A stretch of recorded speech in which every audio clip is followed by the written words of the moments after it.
Welcome to the next panel on Trade and Transaction Reporting Challenges for MiFIR, MiFID II, SFTR, and EMIR Refit, moderated by Andrew Delaney, President and Chief Content Officer of 18 Group.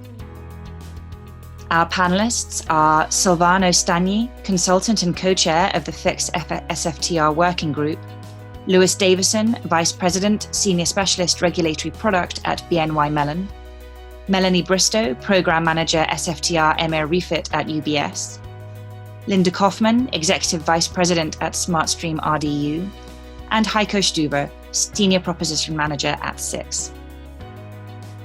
We would like to say a big thank you to our platinum sponsor SmartStream, our gold sponsors Thomson Reuters, Fenergo, OneTrust, ITRS, Three Lines of Defense, SIX, and the Derivative Service Bureau, and our silver sponsors Resco.net, Cedar Rose, Eventus Systems, Compliance.ai, and Kingland. If you would like to ask the panel a question, please use the comment function next to the session or email the 18 contact here on the screen. Hello everyone, and welcome to our session today on Trade and Transaction Reporting Challenges for MiFIR, MiFID II, SFTR, and the EMIR Refit. Welcome and thanks for joining us. My name is Andrew Delaney. I'm President and Chief Content Officer at 18 Group, and I'll be moderating today's session. As usual, we have a Q&A session that we'll be talking about this topic with a panel of experts. So I think the best thing for me to do is to go ahead and introduce those experts. If I may introduce the panel, starting you with Silvano, tell us a little bit about yourself. Right, I'm a specialist in financial regulation, which sounds very boring, and the co-chair of the SFTR working group for FIX trading. I've been working mostly with the small and medium-sized financial firm as a consultant, and I've been part of a number of industry group in understanding, explaining, and trying to come up with best practices for a number of regulation, starting from MiFID I. Great, thank you, Silvano. I'll challenge you on on that being boring. Sounds fascinating to me, and I'm sure it's taken you all the way around the world, which is what I always tell my children, that I'm very lucky to have my job. It's really helped me to do that. Thanks for joining us today. Next up, I'm going to ask Lewis Davison of BNY Mellon to introduce himself. Welcome, Lewis. Thank you. So I'm a regulatory product specialist in BNY Mellon's Global Tax and Regulatory Business Solutions Group. So very much focused on the impacts of regulation to our clients and how we support them in that capacity. Thank you very much. Next up, we have Melanie Bristow of UBS. Welcome, Melanie. Thank you so much. So I'm a program manager in the IB COO organization at UBS.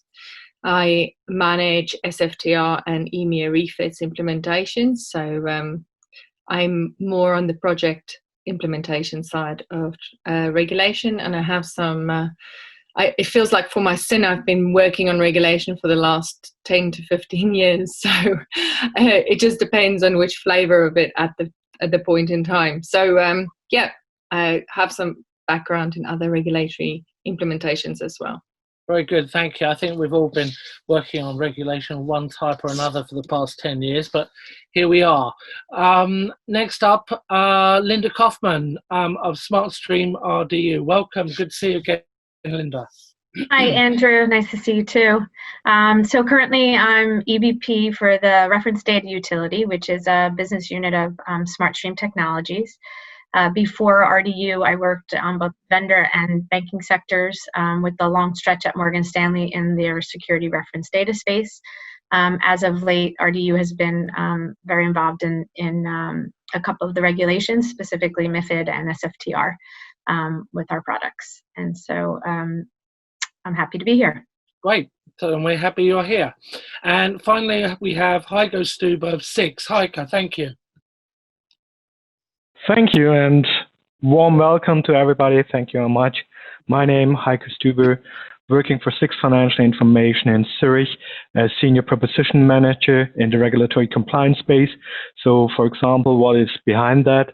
We are talking to customers, we are having a look onto market trends, creating business requirements and content out of it. So, for example, MiFID II, CSDR, SFTR, these are my babies, more or less to say. Background, 14 years in the investment banking area space. So that's from my side. And enjoy. Thank you. Very good. Thank you very much. So, as I mentioned, it's a question answer session.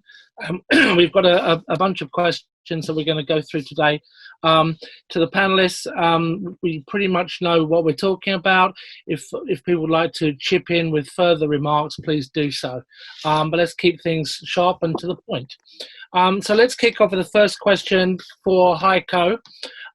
What are the tasks and challenges facing firms that need to report under trade and transaction reporting provisions of the revised MiFID II and MiFIR EMIR and of SFTR? What are the commonalities and what are the differences? So maybe you could kick off, Heiko. Yeah, thank you very much. First, commonalities. Definitely, what about the objectives? That's transparency, fairer, safer, and more efficient markets. That's the common target objective. When we have a look into the reporting templates provided on the MiFIR, EMIR, and SFTR, what is really good is we are concentrating on using the same identifiers. Like, for example, classification of financial instruments, CFI set, legal entity identifier for the counterparties, non-financial, financial counterparties, counterparties overall, set, ISIN. Then, for example, also the wording which was introduced by MiFIR, MiFID, sub-product, further sub-product, base product, and as well interest reference rate definitions. So that's the commonalities. And for EMIR SFTR, we have the introduction of the trade repositories. Differences with a new regulation, normally also new fields showing up, new data requirements. For example, you have on the SFTR, you have the security type, which is much more granular with regard to debt instruments, as for example on the MiFID II. And we have the security quality, which was not mentioned on the MiFID, for example, but where you have, as an example, to use the rating information. So these are the differences. And as well, if you have to look into the detailed reporting templates, yeah, under SFTR, you have not only the counterparty and data requirements, you have also explicitly loan and collateral, the margin data, the reuse, cash reinvestments, and funding sources data. So that's like, for example, for the differences. Very good, thank you. Melanie, do these resonate with you, and would you like to expand at all? Yeah, I think what Heiko says is, a very comprehensive answer. The one thing I would add is, I think what is unique is the ally of the issuer, which is causing us a lot of heartache within SFTR. I think the other unique area, if I can just broaden it in terms of interaction, is third-party interfaces. I think what we're seeing within SFTR is significant collaboration across the industry with a number of vendors. With that comes a lot of solution to help us report at that granular level that the regulator is asking for. But it also introduces a lot of challenge. You have a number of interfaces to incorporate, as well as some significant additional costs that as a result of those. So I think those are things that I would highlight. Very good. Thank you very much. So let's look at the next topic. Where the next question is, and I'm going to throw this one to Lewis to start with. How have firms had to adjust the operating models of their trade and transaction reporting functions in order to adapt to the current working environment, with teams largely dispersed and fragmented? And that's really referring to the fact that we're all on video here, on camera in our sheds and other nice places. Lewis, what has been the impact of COVID-19? Yeah, thanks, Andrew. I think it's certainly fair to say in that regard that firms have been largely squeezed from two sides.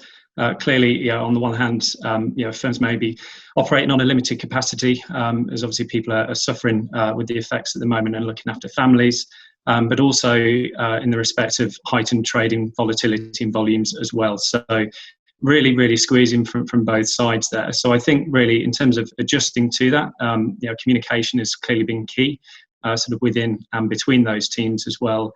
And really around escalations as well. So the high standards are still expected by regulators. The FCA has been very clear on that. So making sure that escalations are made where there are issues faced. I think there is a certain level of understanding from the FCA, but in terms of actually getting those escalations through and having those open dialogues with the regulators as well is crucial. Very good. I mean, the regulators initially issued statements saying they weren't going to really have any leeway. Is that pretty much the same situation now as we're 2-3 months in? I think we're certainly seeing that they are looking to uphold high standards. We've certainly seen some levels of forbearance, not necessarily so much in the trade and transaction reporting space. So I think there is still an understanding. As I say, I think it is very much about being proactive if there are certain issues experienced because of the effects at the moment, to have those open dialogues. And I think there is certainly that level of understanding at least.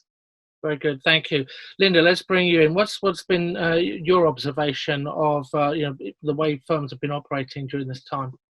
Yeah, I think everything that Lewis mentioned, obviously, we've experienced as well. One of the positives that we actually saw was that as a third-party provider, we're getting our relationships with our clients are changing a bit. So in order to keep things tight and make sure that escalations are being dealt with appropriately, et cetera, we tend to be, clients are pulling us in deeper into their meetings and communication. So where we used to, for instance, have a call, maybe, once a governance call once a month, now we are on weekly video chats with them. So in some ways, it's actually made, and to Melanie's point before about, the solutions and more solutions out there, I think because of COVID, that interaction between your solution provider and the firms are taking on a bit of a different shape,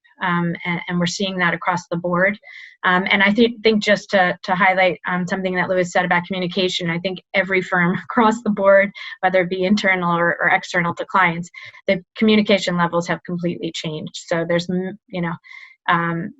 a bigger effort to effectively communicate. Absolutely, I think that's true. Yeah, for everyone. Let's sort of broaden the discussion a little bit. Stay with you though, Linda, for this one.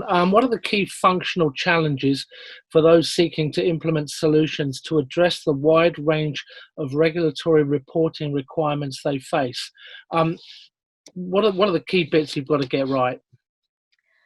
Yeah, so I think that I would start with pretty basic concept of a flexible data management solution. So over the years, many banks have successfully implemented some sort of centralized data solution, and rightfully so. That data solution is used for many purposes: trading and settlement, risk, and also reg reporting. And so whatever the data management solution is, it needs to be flexible enough to support all of the use cases. And I tend to pick on classifications a lot because they're an easy target, but if your solution is not flexible enough to get down to the granularity needed to support, for instance, classifications across many different regulations, then, and it was mentioned earlier about SFTR, the security type. You have one security type for MiFID II, the RTS2 classifications. You have the security type for SFTR. And if your data management system is not flexible enough to be able to derive each of those values, then you're going to have a lot of headaches. It's really about building a smart and forward-thinking, flexible structure that allows you to adjust to the new regulatory requirements, which we know are going to just keep coming and coming. It's it gets a little worrying when you hear the firms say, well, I'm approaching it tactically now and strategically later. And what you end up with is just tactical on top of tactical on top of tactical. So having that flexible data management system and the strategic look and feel is important. And I would say quickly last, data governance. So we all started with data governance being a bit of, a strategy. So what is your data governance strategy? But now the regulators are coming around and saying, that's great, you have a strategy, what does it look like in practice? So the challenge is to ensure when you're building that flexible data management solution that you have the correct outputs for data oversight and stewardship. If we take Lineage as an example, at some organizations, a data point could pass through 5 different systems before it gets to the regulatory report. And so making sure that you have that data governance and control framework around to be able to ensure you know where it came from, how it got into your organization, and any derivation along the way is really important. So same with you, Linda. So, as someone who has hosted many panels talking about data governance and the theory thereof, are you saying that really the sort of the rubber meets road here? We're actually expecting to deliver on the promise as of right now. Correct. And the regulators are getting smarter with their, data insights, and so they're really looking towards you to say, how are you, again, going from strategy to practice. So that's great that you're saying you're going to do A, B, and C, but show me that you're doing A, B, and C. Very good. Okay. So that's the sort of data management foundation. Silvano, on the same topic really, but building on that, what are the key functional challenges you see beyond that? Right. Can I just add something to what Linda was saying earlier? Sure. One of the interesting things in terms of regulatory fines in at least in London by the FCA in London in the past 15 months has all been on not on breach of a regulation, but on quality data, on governance issue, on actually reporting the right thing, not over-reporting or under-reporting. And that is actually something that will continue more and more. On another point, which is related to data, and for once I'm moving away from my mantra, data is the key. Data also reveals hidden functions that are not something that is specified explicitly in any regulation, but it is the obvious consequence given how you need to report. A very basic example, for instance, is in SFTR, it's for security lending is 1 line of reporting per ISIN, per security code. A lot of contracts in the real world are for a bunch of security taken from a bunch of sources and with collateral that is all lumped in. All of this needs to be separated. And that's something that your trading system, or in the broadest possible sense, and as well, the technology support you use to do that may not have, or it may not turn to be easy. There are also, for instance, sticking to SFTR, which has been the bane of my existence for the past few months, you introduce different conversations. In some cases, the UTI is not generated at the point of trade, but is generated at the point of confirmation. That may generate another moment of conversation between the two counterparty above the front office, middle and back. There is an exchange of data that doesn't happen yet. There is a new set of messaging that may possibly be, if there's one of the things we're talking fixed, may be implemented. Another one, very quickly, LEI of the issuer. It creates a new relationship that wasn't there anymore. You need to know who the issuer is, because you also need to define whether that specific security, for instance, is investment grade or non-investment grade. You need to have a number of conversations, a number of checks on the issuer, very basic, but they need to be there. Something that didn't happen before. And one of the, also you have another problem, and then I close with this. It is the combined effect of more than one regulation. For instance, when mandatory buy-ins of CSDR will kick in, you have the consequence of putting together failed settlement for in SFTR, and possibly the short selling regulation. All of those things create another data challenge. And if I can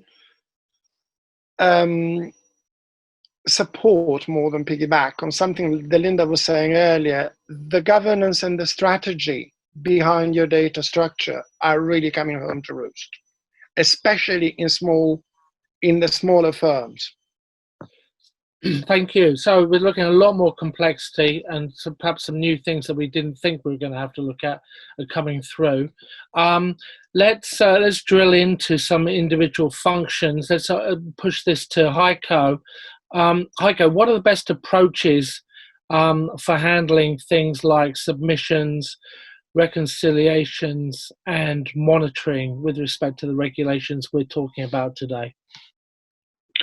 This is actually, or the answer is based on what we received as a feedback from our customers. It's always, or it starts first with how I am impacted by the regulation or by the regulations. And this is really to differentiate between internally and externally. So internally, the key success is always starting the regulatory implementation in due time. Second step is really by putting all the relevant parties and places, which means compliance colleagues, compliance people, subject matter experts, IT and data specialists. So that's the internal starting point. Externally, it depends on, when we have a look on MiFID II, at the beginning there were a couple of open questions, same with CSDR, especially with the market value determination. How is this going to work, especially for 32(3)(b), which takes care of non-equity-like instruments with the highest turnover of the trading venue within the EU. So it starts really, okay, are there any working groups outside? Can I exchange? I am able to exchange information with other participants in these markets in the impacted areas, and also contacting, for example, suppliers, data vendors. Are they able, asking them, are they able to deliver the required data? Do they have the required data? Can they help or support us? And these approaches or these steps will actually lead to an efficient implementation of the regulations, and will also lead or result in lower costs, which is actually also a chance for it. Very good. Thank you, Heiko. Linda, let me push that further to you. Anything to add there? We're talking about submissions, reconciliations, monitoring. What's the best approaches here? Yeah, I mean, just to add a little bit to what was just said, I think that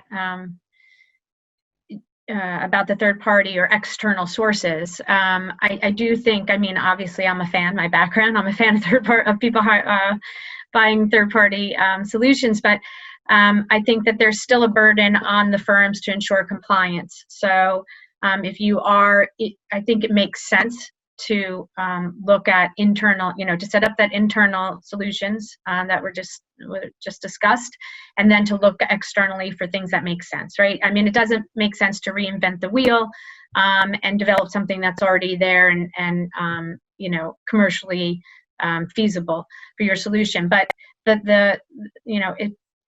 the pressure is still on you, the burden is still on you as a firm to make sure that that data is correct. So I think that when you're figuring out how to build the piping and source the data, it's important to put in that control framework to make sure that whoever, if you're getting one slice of data or functionality from a external vendor, do you have something in place to make sure that they're doing it correct? Do you have, internally, if you have a process running, or do you have the right control framework around to handle exceptions and make sure that things are going well? So I think that whether part of your solution is external or internal, I think that control framework is very important. Very good, thank you. Okay, we're going to talk about a number of individual regulations now. And we'll start with EMIR, and we'll throw this question to Melanie. How are firms getting on with the EMIR Refit? What are the implementation challenges, and what should they be focusing on right now? First of all, EMIR Refit, the most prominent deadline that we're looking at is the 18th of June, going live with mandatory delegated reporting. With regards to this specific deadline, we know that generally COVID had an impact, that the regulators chose to make a decision to not delay the implementation of the mandatory delegated reporting to not impact NFC minus clients. Their view on that was that they don't want to make any negative movements in that space. I think the key here is that clients and counterparties are all being impacted by the fact that there has been code freezes, for example, lack of resourcing to support papering and repapering, and I'll get onto that in a second, and general data setups. So there is definitely a challenge in that space because of it. Secondly, we know that I've just touched on providing reference data for reporting. This is a challenge not just because of COVID, but clients have to report their classification. They have to provide you with their LEIs, and they have to complete their papering and repapering so that you can do the mandatory delegated reporting for them. We don't have a regulatory obligation to do it if they don't provide it. So even though we might be going live, we are on the hook for something that we can't support. And then lastly, porting. Porting has been a challenge. One of the key points that we're focusing on is porting. The position was always that the positions would be closed, that the client in the event that it's we're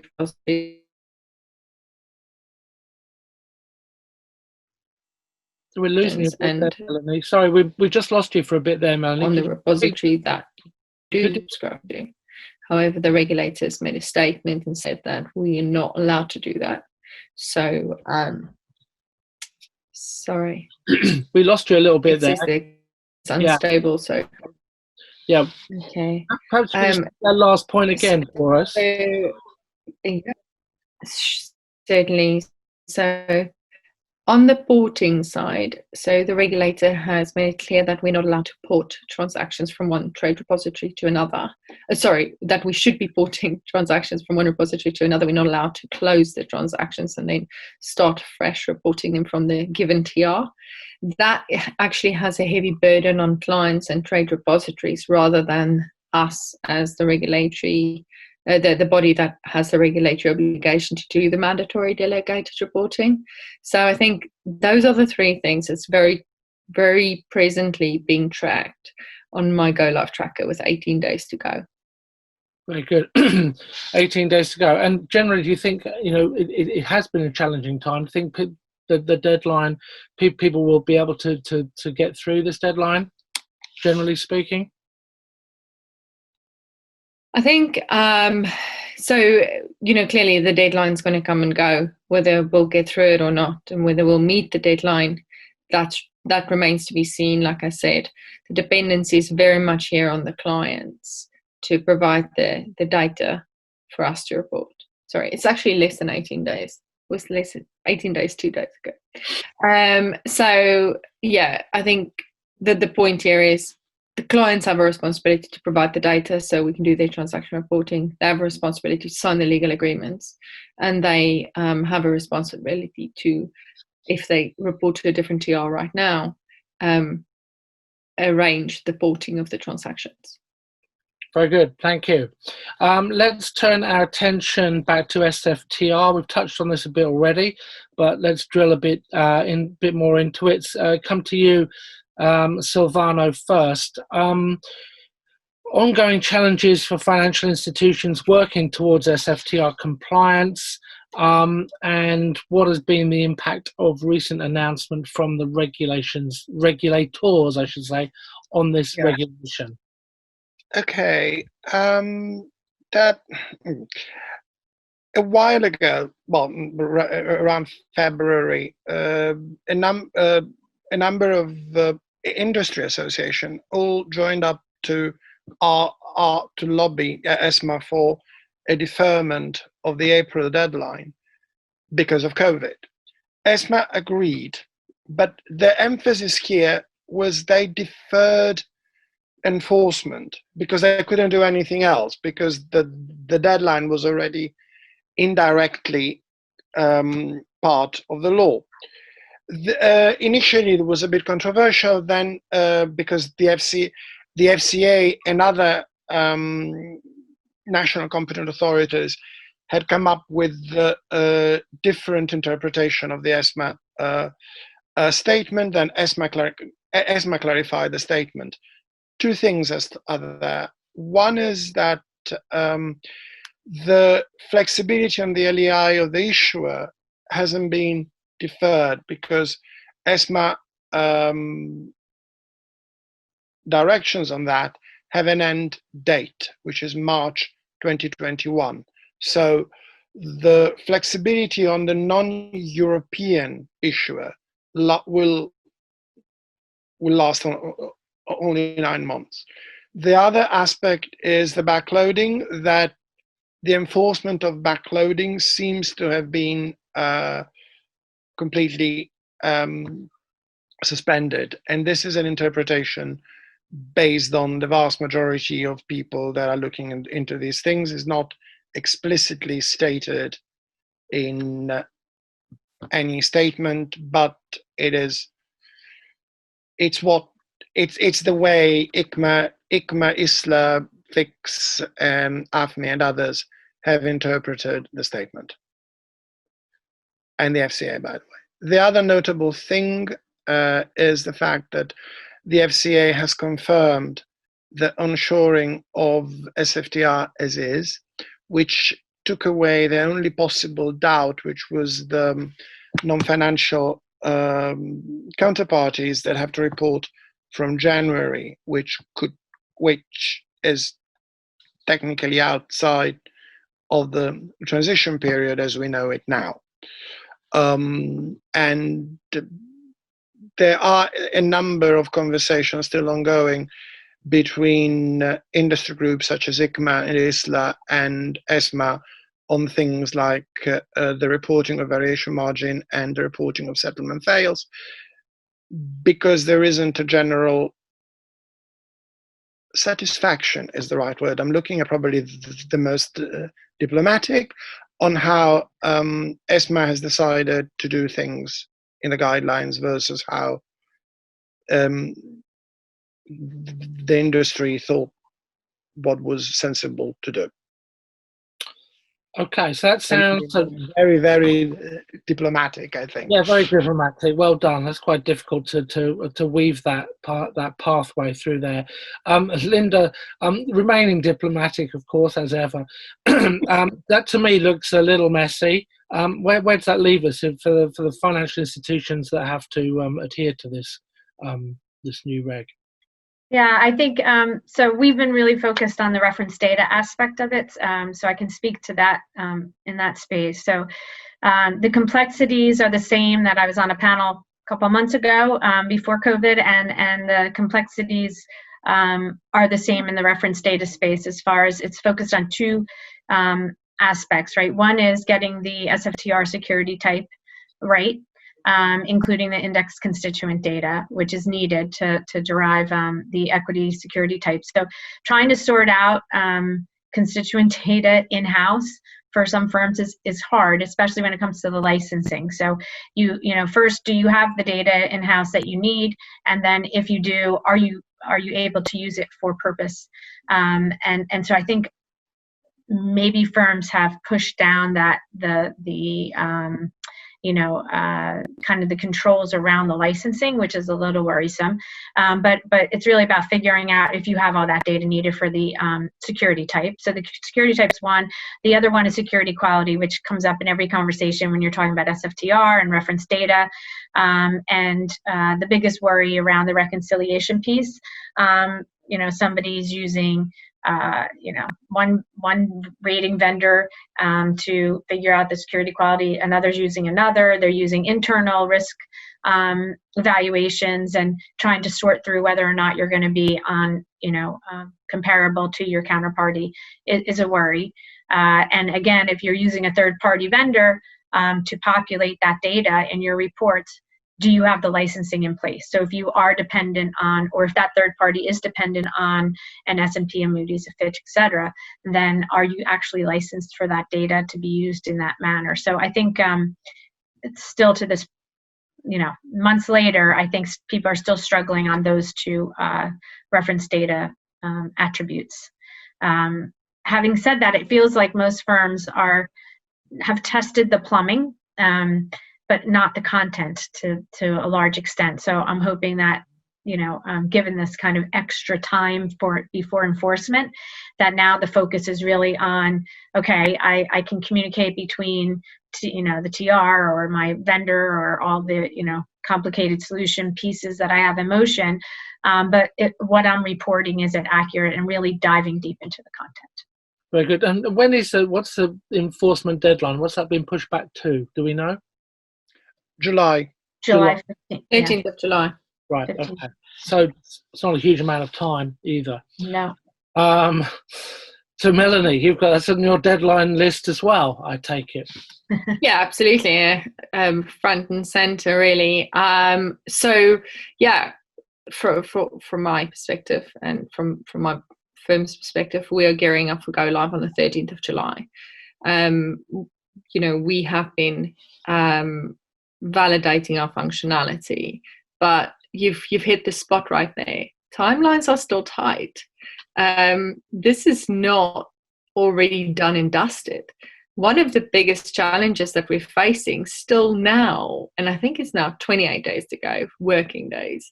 One of the biggest challenges is the changing regulatory landscape. Still, large number of new deliverables that was published in the new guidelines on the 6th of January, not so new now, but 6th of January guidelines. Best practice on some of those guidelines, at least around 12, is still firming up. And that means that you have requirements that's still changing. Not only that, but some of the deliveries that relate to those requirements, it's not something you can implement in 3 weeks. It will take you months, maybe a year, for a specific one. And I'm sure that people know which one I'm talking about. So here we have these challenges. And then we get new validation rules, I think yesterday or the day before, which may or may not contain changes. But any change at this point in time is a bad change. Not only that, but I'm literally diverting resources from building to plug regulatory gaps and address data quality and issues to looking at validation rules with a month to go. That is not very sufficient. Then we also have the amount of discussion that relates to all of these. So Silvana, it looks like you want to say something. No, does that say that the mere act of issuing validation rules now is disruptive? Because even if nothing has changed, you just have to check. Yeah. It literally, at minimum, it takes 3 hours for three analysts to sit together and assess whether there is any change, have a discussion, join a few meetings in the industry and determine whether a change needs to be made. On the back of that, if there is a change, the knock-on impact is significant. Yeah. It's interesting, Linda. I remember talking to you and your colleagues about SFTR probably 9 to 12 months ago now. And a lot of what you're saying, Melanie, was the case then, with some issues around definitional stuff, particularly around quality of securities and what have you. It seems very much still up in the air. Very difficult for people. I do think that there's a majority of it that has been nailed, but the mere fact that we are this close to go live and there are still some open items that we're waiting for guidance on, not just from the industry associations in terms of industry best practice, but directly from the regulator. And having validated some of the functionality, we're finding some challenges as well. So specifically within some of the schemas, that's not the schema rules that aren't working the way that you expect it to work, and you have to make changes on the back of that, or that it doesn't make sense, that transactions are being rejected that should be accepted, but the trade repository's implementation is different from yours. These are the things that we're dealing with and we're going live. And if I may add one other thing, there is an aspect of data that from the regulators to the implementators is actually sometimes not considered. Reality is such that you have about 12% of the ISIN codes do not have a CFI. And they are, especially on old established securities, they are missing data, and you can't make them up because they have to reconcile. Yeah. And I'm pretty sure that because Linda, Melanie, and I are 3 different persons, if we make something up, it doesn't actually come up 100% the same. So it's irreconcilable. Yes, reality, tricky thing, reality, Silvano. It does get in the way of things sometimes. Yeah. Sounds to me that there's a lot more to talk about around SFTR, but we do have to move on. So we're going to now perhaps visit happier climes and talk about MiFID II. Some people call it the MiFID II Refit. Others have different names for it.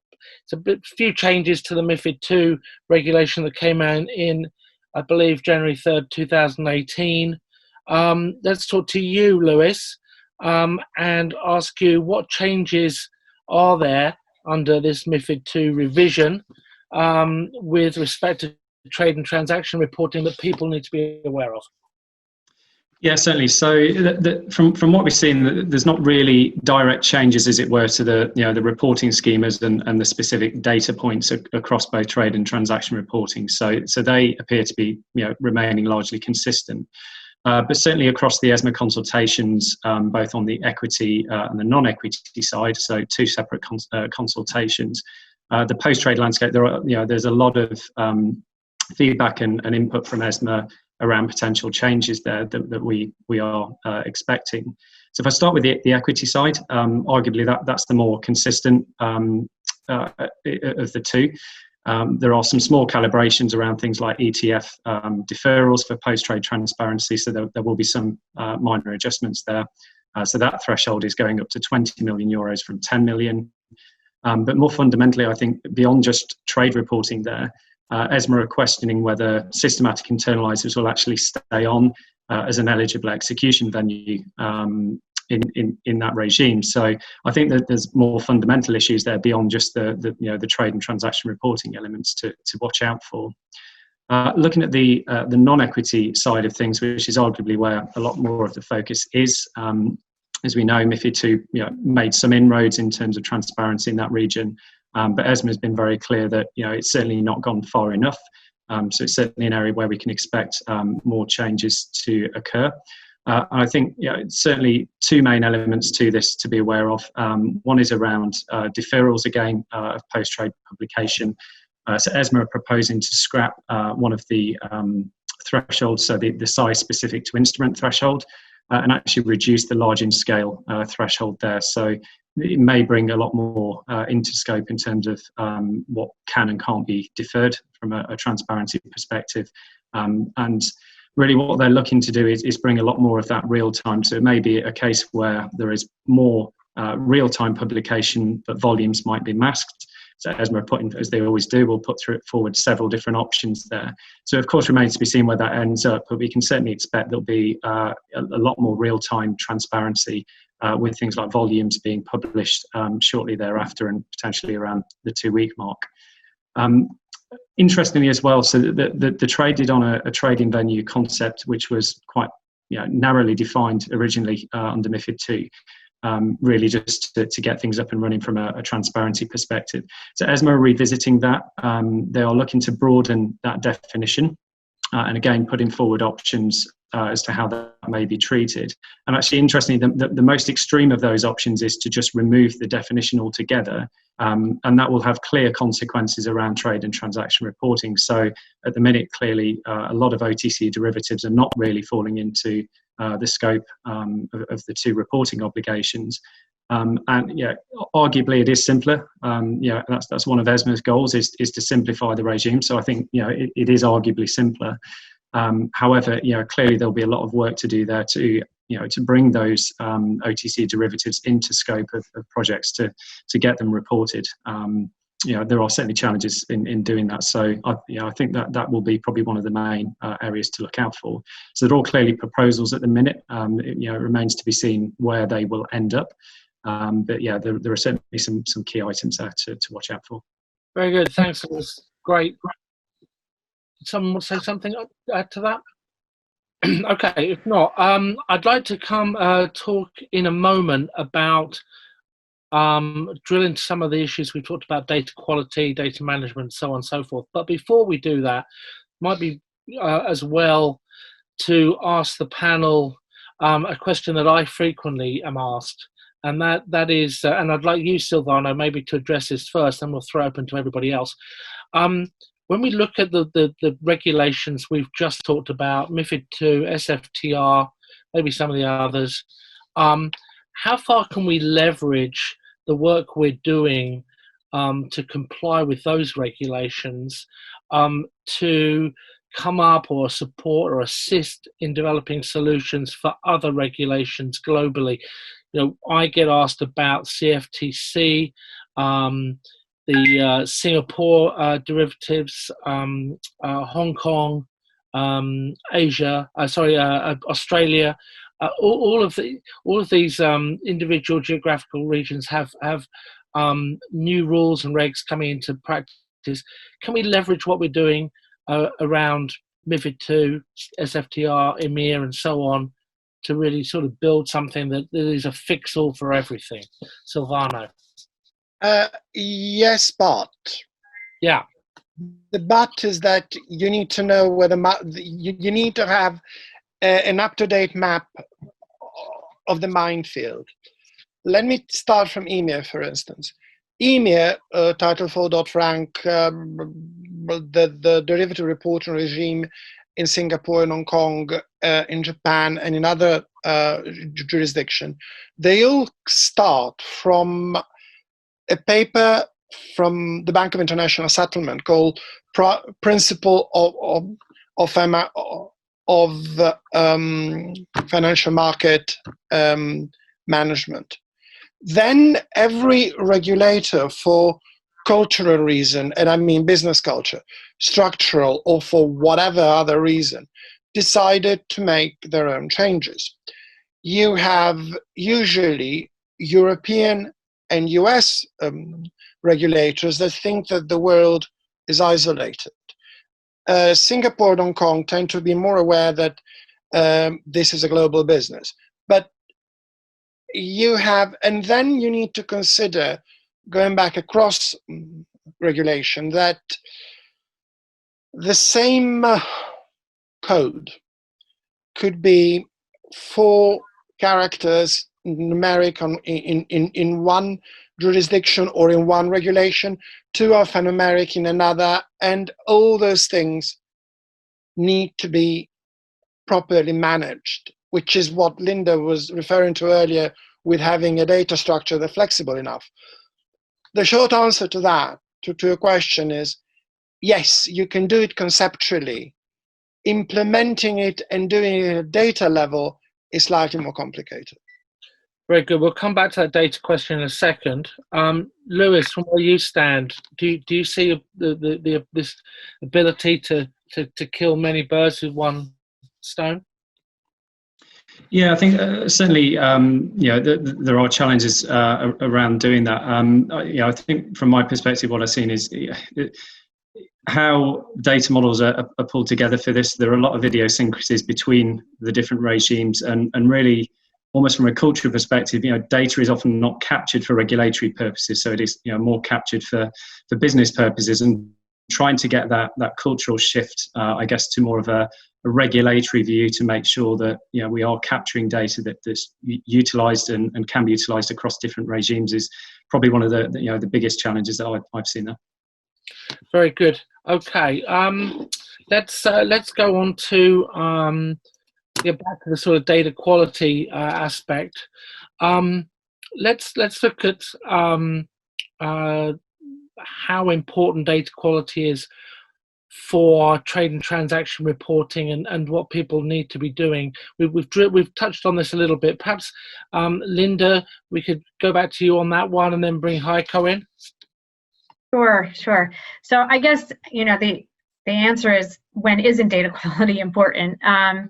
If the data is wrong, you're almost going to guarantee yourself that you open yourself up to fines and scrutiny. So I think everybody is starting to understand and give data, put data in the spotlight a bit more. I think there's a false sense sometimes when firms get data from the regulator that the data quality is going to be okay, or that the data isn't going to have, it can be a bit more pass through. And there's not an appreciation for how much derivation and complexity needs to go into the data as it comes together from the different sources. And so there's this data quality from the source that, all the feeds that you're getting in, how good is that data quality? But more importantly, once you mix and mash it and put it into what you need to put it into for your solution, then how is your data quality? And, kind of data management is our world. So during COVID and implementing our BCP, I was paying a bit more attention to our trends and metrics. And just to throw it out there, for MiFID data, I took a look at the MiFID data in March, and due to the spikes in more derivatives, et cetera, and so forth, and the craziness that happened in the market in March. In March alone, I think we had over 8,000 exceptions in the MiFID space. And that's just data coming in from, regulators, glyph data, et cetera, and so forth. And so even if you say each one of those is, 15 minutes to resolve, that's 2,000 hours of cleaning, enriching, data primarily coming from the regulator. So I think firms need to ensure that they're investing in the operational frameworks to support monitoring, cleansing that data.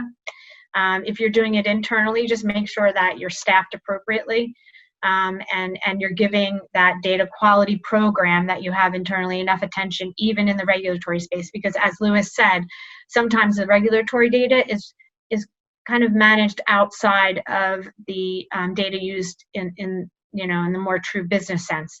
And so not all of the control framework that you have adopted to make sure that settlement is happening accurately and that the data quality is good in that space, you need to ensure that that's happening in the regulatory space as well.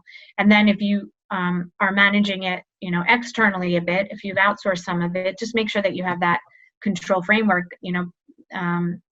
that the vendor has invested in cleansing the data and validating. Very good, thanks. And Heiko, can we bring you in and talk about, in terms of data quality and what steps people should be taking to get that governance and control right? Sure. I would like to take what Silvano said and Linda, because that was very important, and this really the holistic complexity and challenge. On the one side, you talked about the leverage of information you already have, but think about complexity of financial instruments according to MiFID II and according to Hong Kong SFC suitability requirements. Both are targeting the investor protection, but the definition of the complexity is quite different. So you need to really work through the regulatory documents, identify, okay, how is the data actually being derived, if not provided, for example, from the manufacturer side. Then the next step is really, what are the challenges? It's quality, definitely, but first of all, is the required data available at all? Do I have to take from my data sources the data and derive the values required under the regulation? So there are a couple of steps to have a deep dive into it. And you said, for example, if you take transaction trade reporting, there are so much dependencies on external and internal data sources, external data sources. Information is coming from the trading venues, from contributors like systematic internalizers, from manufacturers, issuers of financial instruments. Then, for example, you have to, it's always also a question, what is the single source of truth normally for specific information, like organizations, associations like the Global Legal Entity Identifier Foundation for the Legal Entity Identifier. You have ANA, the Association of National Numbering Agencies, the ANA Service Bureau, Derivative Service Bureau for ISINs and CFIs. Then, as an example, you have also to use the ESG data providers, data vendors at all, regulatory bodies like ESMA registers and FCA, FCA, and we have very important also the data from the internal systems, like where's the counterparty data coming from the CRM system, as an example. And that's very important to actually collect all the information from the different sources, make sure that it's really from a quality aspect reasonable, and if you are making sure that the data is there and the qualities are fulfilled, then you can derive the data for the regulatory reporting obligations. So there are a lot of steps, a lot of complexity behind it, but that needs to be done. That means really focusing on the regulation, working through the documents, deriving the data requirements, and also where can I source it, internally, externally, and based on definitely the quality of the data. Very good. I think that's an excellent, almost summary statement in terms of the challenge that we're facing, and a good note to end on today, because we've actually run out of time. That's one of the a very quick hour has passed, and I have a feeling that we could go on for much longer, but we'll just have to save that for next time. And in fact, I can't wait to the next time so I can hear how you all got on for this lovely SFTR deadline. Anyway, I need to wrap things up. So before I do, I would like to thank all of our panelists for their very generous sharing of their expertise and views today. Thank you to Silvano, to Lewis, Melanie, Linda, and to Heiko. Thank you all. Fantastic session. Really very informative, and I'm sure the audience is very grateful for your contribution today. That just leaves me to, of course, thank the sponsors. There should be a screen you can see now, which will show you what great support we've had for this event. We appreciate all of your support, and this obviously makes these kinds of events possible, and we hope to bring you many more. If you have questions that you'd like to pose to our panelists, we will endeavour to get an answer to you. You can file your questions to the email on the screen. We look forward to hearing from you. And thank you all very much once again, panelists. It's been a great session, and thanks for joining us today. Bye-bye now. Thank you. Thank you. Bye-bye. Thank you. Thank you. Thank you. Bye. Bye-bye. Bye-bye. Thank you very much for listening, and we hope you enjoyed the discussion. Don't forget to join us for our next RegTech Virtual Summit in November, details of which can be found on regtechinsight.com.